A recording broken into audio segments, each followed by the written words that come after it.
محترم، میں صاحب تحریر سے مخاطب ہو کر کچھ عرض کرنا چاہتا ہوں، وہ یہ کہ آپ نے جو مسلم شریف کی حدیث پیش کر کے اس سے جو استدلال کیا ہے وہ غلط اور باطل ہے،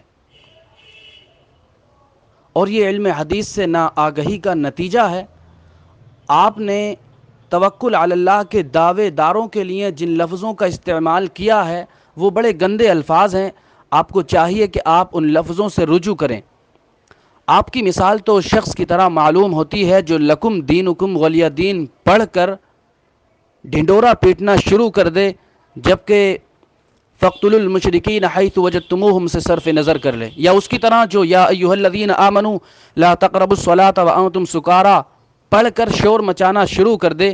جبکہ انما الخمر الی آخر الآیہ سے صرف نظر کر لے۔ لیکن ایسا نہیں ہونا چاہیے۔ ایک دانش مند شخص کے لیے یہ کہاں مناسب بات ہے۔ آئیے ہم آپ کو حدیث شریف سناتے ہیں بخاری شریف کی، اور مسلم شریف میں یہ بڑی تفصیل کے ساتھ موجود ہے۔ حضور علیہ الصلاۃ والسلام نے ارشاد فرمایا لا عدوى ولا طیرۃ ولا سفر ولا حامۃ الی آخر الحدیث۔ فرمایا بیماری کا اڑ کر دوسرے کو لگنا، یا بدشگونی لینا، یا ماہ سفر کو منحوس سمجھنا، یا الو کو منحوس سمجھنا، یہ کوئی چیز نہیں ہے۔ یہ سن کر ایک دیہاتی صحابی کھڑے ہوئے عرض کی یا رسول اللہ، اگر بیماری کا اڑ کر دوسرے کو لگنا کوئی چیز نہیں ہے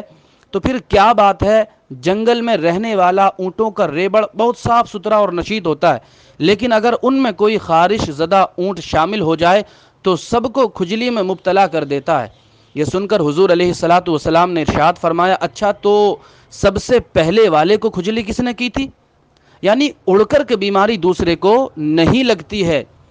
اگر آپ شروحات حدیث پڑھیں تو آپ کو یہ ملے گا کہ یہاں پر جو لا عدوہ میں لا ہے، لا نفی جنس کا ہے، یعنی جتنے بھی طریقے عوام میں رائج ہیں کہ بیماری اڑ کر دوسرے کو لگتی ہے، یہ بیماری فلاں بیماری، جیسے کہ موجودہ دور میں ڈاکٹرز کہتے ہیں 7 طرح کی بیماریاں اڑ کر دوسرے کو لگ جاتی ہیں، تو یہ تمام کو شامل ہوگا اور تمام کی نفی ہوگی، یعنی کوئی بیماری اڑ کر دوسرے کو نہیں لگتی ہے۔ ابن حجر عسقلانی فتح الباری میں فرماتے ہیں یہاں پر تعدیہ کی نفی سے مراد یہ ہے کہ کوئی شے اپنی طبیعت کے اعتبار سے دوسری چیز کو نہیں لگتی ہے۔ اور محترم اعلیٰ حضرت کی عبارت اگر فتاوی رضویہ جلد 21 صفحہ 101 پر آپ ملاحظہ فرما لیں تو ایمان تازہ ہو جائے گا۔ فرماتے ہیں جس کی نظر صرف اسباب پر منحصر ہو اور خدا پر سچا توکل نہ ہو، اس کے حق میں بچنا ہی بہتر ہے، نہ یہ سمجھ کر کہ بیماری اڑ کر لگ جاتی ہے کہ یہ خیال تو باطل محض ہے، بلکہ اس نظر سے کہ شاید قضائے الہی کے مطابق کچھ واقع ہو اور اس وقت شیطان کے بہکانے سے یہ سمجھ بیٹھے کہ فلاں فعل سے ایسا ہو گیا ورنہ نہ ہوتا، تو اس میں دین کا نقصان ہوگا۔ اور آپ نے ذکر فرمایا، ایک حدیث شریف ذکر فرمائی کہ حضور علیہ السلام نے فرمایا حرف لو سے بچو، یعنی اگر مگر سے بچو، کہ یہ شیطانی کاموں کا دروازہ کھول دیتا ہے۔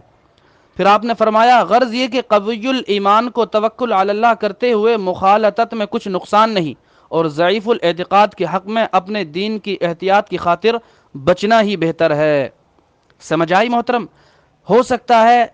اب بھی آپ اعتراض کرنا شروع کر دیں، کیونکہ اعتراض کا گوشہ باقی ہے، کہ جو بخاری شریف کی حدیث ہے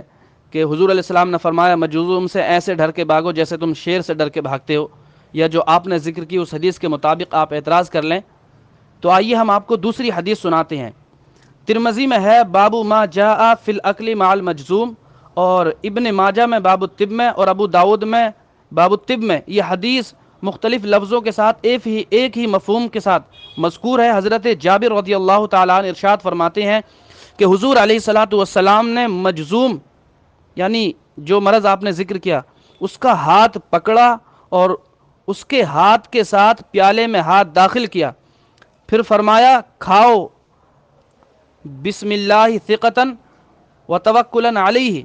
یعنی اللہ کے نام سے شروع کر کر ایمان رکھتے ہوئے کھائیے اور اس پر بھروسہ رکھتے ہوئے کھائیے۔ اور دعوت اسلامی کے ماہنامے میں یہ حدیث بھی چھپی کہ حضرت عبداللہ ابن عمر سے روایت ہے ان کان شیء من الداء یعدی فہو ھذا، یعنی الجذام، اگر بیماری میں سے کوئی بیماری اڑ کر دوسرے کو لگتی تو وہ یہی بیماری یعنی جذام ہی لگتی، لیکن یہ بھی نہیں لگتی ہے، چونکہ حضور علیہ الصلوۃ والسلام نے اپنے عمل سے ثابت فرما دیا۔ سمجھ آئی بات؟ اور حضرت عمر اور ان کے علاوہ سلف میں سے ان کا یہ مذہب رہا ہے کہ وہ مجزوم کے ساتھ کھانے کو جائز قرار دیتے ہیں۔ اب رہی بات آپ کی پیش کردہ حدیث اور جو بخاری شریف کی حدیث ہے کما تفر من الاسد، تو اس کا مطلب کیا ہوگا؟ محترم، جو آپ نے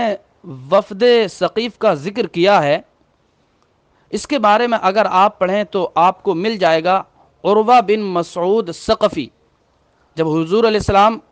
عمرہ جعرانہ سے واپس تشریف لا رہے تھے مدینہ شریف کو، تو یہ آئے تھے، حاضر ہوئے تھے، اسلام قبول کیا، پھر ان کو متعین کر کے تبلیغ کی اجازت دے کے ان کے قبیلے میں بھیجا، ان کو شہید کر دیا۔ خیر، تو ان کے قبیلے کے لوگ آئے تھے، وہی وفد ثقیف ہے،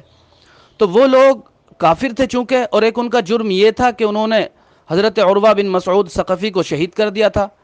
تو یہ اسلام قبول کرنے ڈر کی وجہ سے حاضر ہوئے تھے، جیسا کہ محدثین نے ذکر کیا ہے بڑی تفصیل کے ساتھ۔ تو انہوں نے کچھ شرطیں لگائی تھیں، ان شرطوں میں سے ایک شرط یہ تھی کہ ہمارے بت لات کو نہ توڑا جائے اور ہمیں اس کی عبادت کی اجازت دی جائے، کم سے کم 1 ماہ کی اجازت دے دی جائے، اور بھی ان کی کئی شرطیں تھیں جن کا حضور علیہ السلام نے تسلیم نہیں کیا تھا۔ خیر، ان کی غلط شرطوں سے حضور علیہ السلام ناراض ہوئے، چونکہ یہ کافر بھی تھے، تو اس وجہ سے ان میں جو ایک مریض تھا، جذام کا شکار تھا، اس سے حضور علیہ السلام نے اعتراض فرمایا اور اس سے کہہ دیا کہ ہم نے تمہاری بیعت ایسے ہی قبول کر لی، تم ان کے ساتھ واپس چلے جاؤ۔ سمجھ آئی یہ بات؟ تو اس میں کچھ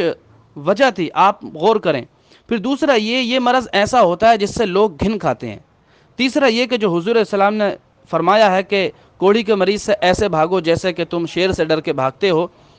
تو یہاں پر فقہ فرماتے ہیں اور محدثین کے یہاں پر امر وجوب کے لیے نہیں ہے بلکہ استحباب کے لیے ہے، اور ایک قول یہ بھی ہے کہ یہ پہلے حکم تھا بعد میں منسوخ ہو گیا۔ ناسخ یہ والی حدیث جو ہم نے ترمذی، ابن ماجہ، ابو داؤد کی آپ کے سامنے پیش کی۔